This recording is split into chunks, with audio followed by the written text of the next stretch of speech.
ఇచ్చిన హామీలు అమలు చేయకుండా ప్రజలను మోసం చేస్తున్న కాంగ్రెస్ ప్రభుత్వానికి కారు గుర్తుకే ఓటు వేసి తగిన బుద్ధి చెప్పాలని జిల్లా తొలి జెడ్పీ చైర్పర్సన్ వసంత సురేష్ మాజీ మంత్రి రాజశేఖర్ గౌడ్ అన్నారు. మున్సిపల్ ఎన్నికల్లో భాగంగా జగిత్యాల పట్టణం 42 మరియు 49 వార్డులో బీఆర్ఎస్ పార్టీ అభ్యర్థులు యలమాద్రి కిషోర్ మరియు శ్రీపాద సంతోష్లకు మద్దతుగా ఇంటింటి తిరిగి ప్రచారం చేశారు. వారి వెంట పట్టణాధ్యక్షుడు ఐలేని వెంకటేశ్వరరావు, మాజీ మార్కెట్ కమిటీ చైర్మన్ శీలం ప్రియాంక, ప్రవీణ్, రూరల్ మండలాధ్యక్షుడు ఆనందరావు, బీఆర్ఎస్ నాయకులు తదితరులు పాల్గొన్నారు.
బలపరిచినటువంటి కేసీఆర్ నాయకత్వంలో మరి కారు గుర్తు మీద బలపరిచినటువంటి అభ్యర్థులు 49వ వార్డు అభ్యర్థి శ్రీపాద సంతోష్ కుమార్ గారు, అదేవిధంగా 42వ వార్డు అభ్యర్థి గతంలో కూడా మాజీ కౌన్సిలర్గా పనిచేసినటువంటి ఎలమద్రి కిషోర్ గారికి మరి ఈ 2 వార్డులలో మరి ఈరోజు ప్రచార కార్యక్రమం మరి స్టార్ట్ చేయడం జరిగింది. మరి ఇవాళ ఏ గడప దొక్కినా కూడా ఏమంటున్నారంటే కేసీఆర్ రావాలి, మేము కారు గుర్తుకేస్తామంటూ.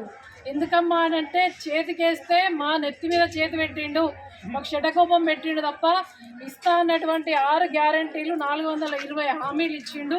అందులో ఇంతకుముందు ఒక అమ్మ చెప్పింది, ఆడవాళ్ళని ఆగమాగం చేసిండు ఫ్రీ బస్ పెట్టి తప్ప ఏది కూడా అమలు కాలేదు. కళ్యాణ లక్ష్మి ఇచ్చేది కేసీఆర్, కళ్యాణ లక్ష్మి కేసీఆర్ ఇస్తుండు కాబట్టి తులం బంగారం ఇస్తే రేవంత్ రెడ్డి ఇచ్చినట్టు.